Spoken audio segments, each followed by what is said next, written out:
You know, our entire modern world, it really runs on a foundation of digital trust. But there's a new kind of computing on the horizon that could fundamentally shake that foundation. This is the story of how quantum computers could, in theory, break the internet as we know it. Okay, so think about your daily life for a second. You go to log into your bank account. You see that little padlock icon, and it tells you your connection is secure. Or, you send an encrypted message to a friend, feeling totally confident that only they can read it. From our money to our private conversations, pretty much our whole world is wrapped up in these layers of digital security. And the thing is, we do all of this without even thinking about it, right? We have this deep, unspoken trust in the systems that protect our information. And that trust is like the invisible glue holding our digital society together. So, what happens when a new kind of technology comes along that could, well, shatter all of those protections? This isn't science fiction anymore. It's a very real challenge that the world's top cryptographers and governments are racing to solve right now. Okay, so to really get a handle on the threat, we first have to understand what's protecting us right now. Let's take a look at the foundation of our current digital security. So, the bedrock of almost all internet security today is something called public key cryptography. Think of it like a special mailbox. There's a public key, which is like the mail slot. Anybody can use it to drop an encrypted message in for you. But only you have the private key that can actually open the box and read the message. The security of this whole system hinges on one simple fact. It relies on math problems that are just extraordinarily hard for our current computers to solve. And just to give you an idea of how tough this is, breaking this encryption would mean solving a math problem so complex, it would take the most powerful supercomputers we have today thousands and thousands of years. So for all practical purposes, we consider it unbreakable. But, and this is a big but, quantum computers don't play by those same rules. They represent a totally fundamental shift in how we process information, and it just so happens they are perfectly suited to cracking the very math problems that keep our digital world safe. So, what makes them so different? Well, a normal computer bit is basically a light switch. It's either on or it's off, a 1 or a 0. But a quantum bit or a qubit is more like a spinning coin. While it's spinning, it's not exactly heads and it's not exactly tails. It's kind of both at the same time. This weird state is called superposition, and it's this property that allows quantum computers to explore a huge number of possibilities all at once, giving them this incredible advantage for certain kinds of problems. Then, back in 1994, a mathematician named Peter Shor came up with an algorithm, a kind of recipe, that was a total game changer. Shor's algorithm is essentially a set of instructions that tells a quantum computer exactly how to solve those unbreakable math problems with unbelievable speed.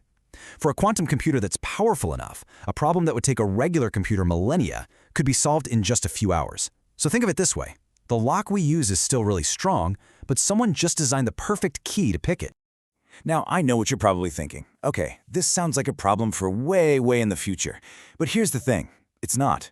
The threat isn't just about what a quantum computer might do someday. It's about the data that's being stolen right now. This leads us to a really chilling strategy that security experts call harvest now, decrypt later. It's actually incredibly simple. Adversaries, think state-sponsored hackers or big criminal groups, are already intercepting and downloading massive amounts of encrypted data. They can't read it yet, but they don't have to.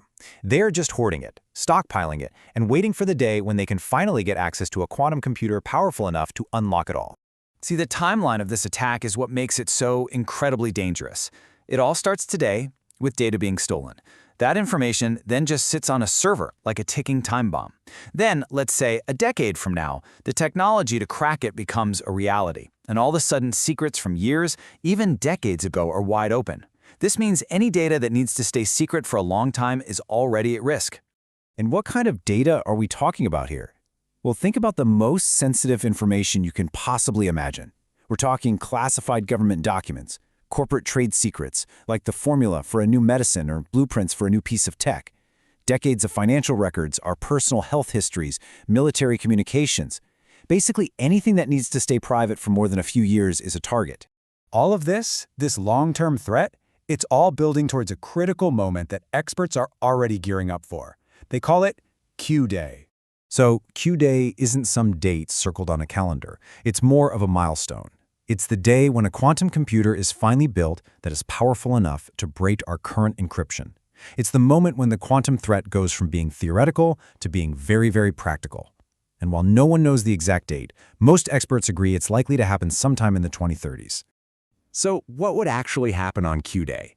It's really important to get this right. It's not going to be some Hollywood movie where the internet just shuts down.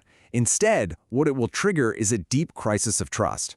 All the systems that verify our identities, secure our online banking, protect our private messages, they would all become fundamentally untrustworthy until they could be upgraded. But here's the good news. Nobody is just sitting around waiting for this to happen. The threat is really well understood, and there's a huge global effort already in motion to build the next generation of digital security. The solution has a name: post-quantum cryptography, or PQC for short. And these are basically brand new families of encryption algorithms. They're being designed from the ground up to be safe from attacks by both the computers we have today and the quantum computers of tomorrow. The secret is that they're based on completely different kinds of hard math problems that even a powerful quantum computer can't easily solve. And this whole transition, it's not just some idea on a whiteboard, it's a real, coordinated, global race against time. In the United States, the National Institute of Standards and Technology, that's NIST, has already finalized the first official PQC standards. Governments around the world are setting deadlines, saying their critical systems must be upgraded. And the tech industry is already rolling out hybrid solutions to keep everything safe during the changeover. So, as we start to wrap this up, it's worth just taking a step back for a moment. I mean, the rise of quantum computing feels huge, and it is. But you could also see it as just a natural part of how technology moves forward. This isn't about some overnight panic. Upgrading the entire world's digital infrastructure, that's a monumental job. It's a marathon, not a sprint, and it's going to take years of careful work. Really, every time technology takes a giant leap forward, our security has to leap right along with it. This is just the next great leap. So it's really easy to look at all this and just see a looming crisis, right? A kind of digital doomsday that threatens to expose every secret we have. And those risks, especially from the harvest now, decrypt later threat, are absolutely real. But maybe there's another way to look at it. Could this challenge just be the thing we need? The pressure that forces us to build a stronger, more resilient digital world for the future. A future that won't just be safe from quantum computers, but might be more secure in ways we can't even imagine yet. And that's the question we're all working together to answer.